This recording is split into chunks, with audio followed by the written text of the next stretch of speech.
It's Conduit News Radio with Paul Harrell. I got a question. Is Senate District 15 so conservative that the Democrats don't even field a candidate? We got Mark Johnson with us. Mark, how you doing this morning?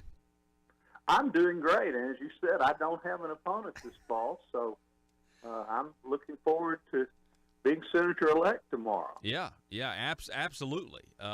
People are going and voting. We're talking, by the way, folks, with, I'll go ahead and say, Senator-elect Mark Johnson for District 15. Now, what's the feeling right now? I understand. I know you're going to be going to the polls, or are you already at the polls? Or? Well, I'm on my way, Paul. I'm going to be helping our candidates, our House candidates in my district. First, Representative Mark Lowry, who's in District 39. That's Maumelle and part of North Little Rock. And I'm going to be helping Mark this morning. I also, last night, was up with Representative Rick Beck in Morrison, Conway County, and part of Perry County. And another candidate I encourage all my friends that haven't already voted for to do it is Representative Mary Bentley, who's in the southern part of Perry County and goes all the way over to, I think, to Yale County. But yes, they're all in my district, and my good friends and people who I'm really looking forward to working with for our area. Your district is huge. It's 68 miles long. 78 miles long. That's a giant piece of land there. Yes, it is. Yes, it is. There's a long story about it, Paul. You don't have time to hear it, but sometime maybe when I'm on your show, we could talk about it. Just for do a gerrymandering. Yes. You could do a whole show about it. I could tell you some great stories, which are mostly kind of humorous. Well, yeah, I would love to do that. I love the history of how things get the way they are. There's always a lot of it really comes down to making the sausage, I guess. It absolutely is. Mark, the country is divided.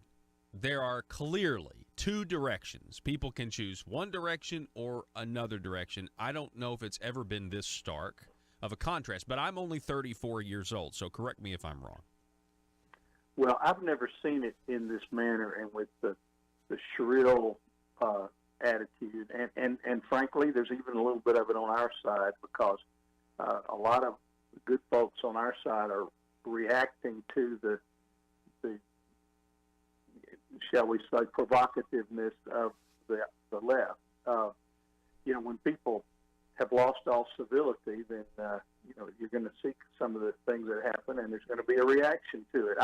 I think the country's falling into three categories. There's a third one.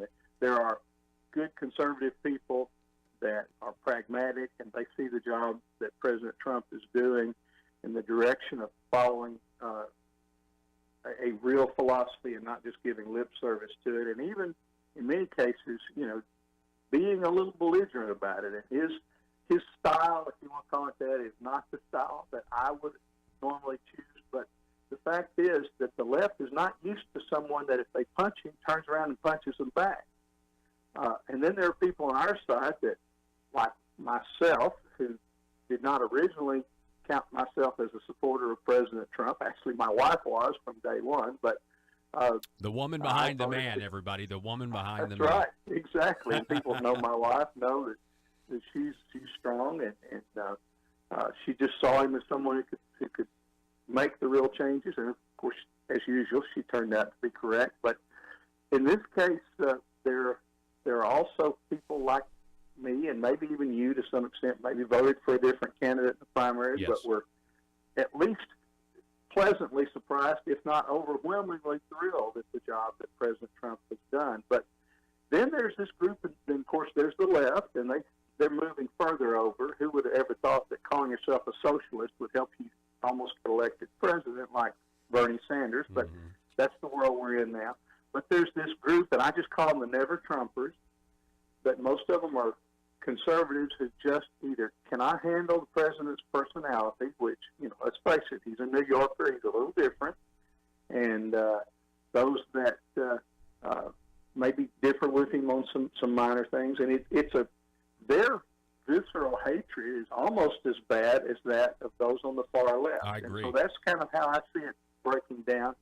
But that center group, some of those people are my friends, and you've watched them morph into, okay, gosh, maybe I was wrong. Nationally, Eric Erickson is one who has actually done a mea culpa and said, I was wrong. Mm-hmm. He's done a good job. Mm-hmm. And I think that's a lot of the nation is coming to that. They're seeing the measurable results, and they're saying, this real conservative thing actually is working. Yeah. So as you and I know, it always would and always does.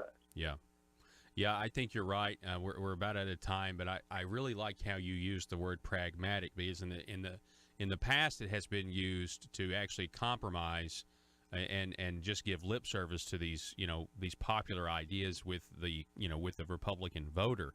But you have somebody like Donald Trump who is definitely pragmatic, but he's not wavering from what he's trying to get done, which is what he was elected to do. And that's the difference. I mean, he really is working for the American people, and not Washington. Mark Johnson, I'll give you the last word. People got to get out and vote.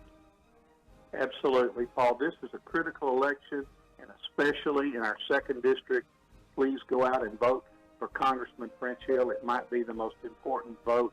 It's the linchpin in keeping Nancy Pelosi out of the Speaker's office. Very well said. Mark Johnson, Senator-elect District 15. We appreciate it, sir. Be safe at the polls. Thanks, Paul. Folks, the polls open in 20 seconds. The polls open in 20 seconds.